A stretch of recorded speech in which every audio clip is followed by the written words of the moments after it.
মেজবাহুল আজম professor Nazrul কিছু কথা বলছিলেন এবং সেগুলি সঠিক।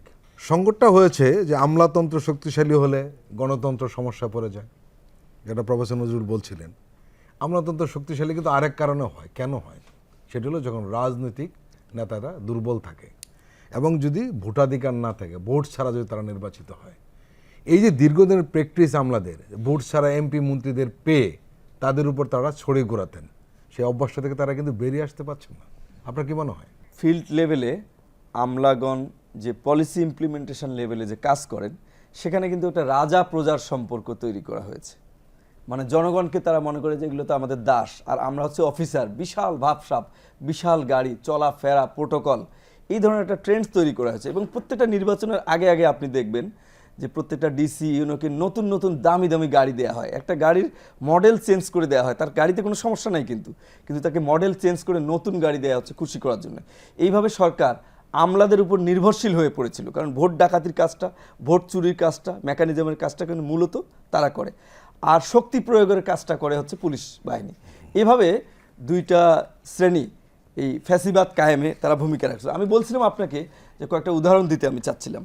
এটা রাজা প্রজার সম্পর্কের উদাহরণ আপনি বললাম যে একটা গভর্নমেন্ট কলেজের একজন লেকচারারকে একজন এসিল্যান্ড এসে, বা ইওনো, এসিল্যান্ড অথবা ইওনো হবে, এসে পা ধরিয়েছিলেন তিনি। এটা কি একটা গভর্নমেন্ট অফিসারের কোনো আচরণ হতে পারে? যদি তিনি কোনো অপরাধ করে, তার আইনের মাধ্যমে তার বিচার হবে, তার বিরুদ্ধে শোকজ করা যাবে, বা বিভিন্ন ধরনের রুলস আছে তাকে আইনের আওতায় আনার জন্য। কিন্তু তিনি পা ধরিয়েছিলেন এবং সেটা কিন্তু কোনো বিচার হয়নি। কেন বিচার হয়নি? আমলাদের ব্যাপক সুপ্রিমেসি প্রশাসনে। নাম্বার 2 আমি বলবো, একটা ডিসি, কালকে শিক্ষা ক্যাডারের একজন আমার বন্ধু, এক কর্মকর্তা আমাকে জানালেন, এই তথ্যটা আমার জানা ছিল না, একটা জেলায় 300 কতটা কমিটির সভাপতি একজন ডিসি। তাহলে কতটা পাওয়ারফুল একজন ডিসি।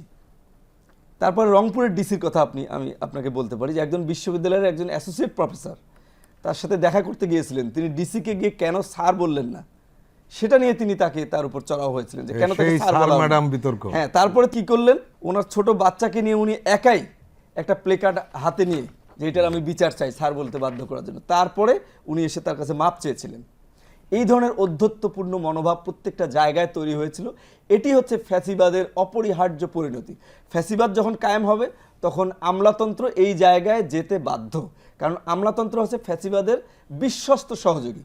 এবং দেখেন, এই বিশ্বস্ত সহযোগীদের এখন পর্যন্ত কারো কোনো বিচার হলো না এবং কারো নামে কোনো অভিযোগ পর্যন্ত দায়ের হয়নি।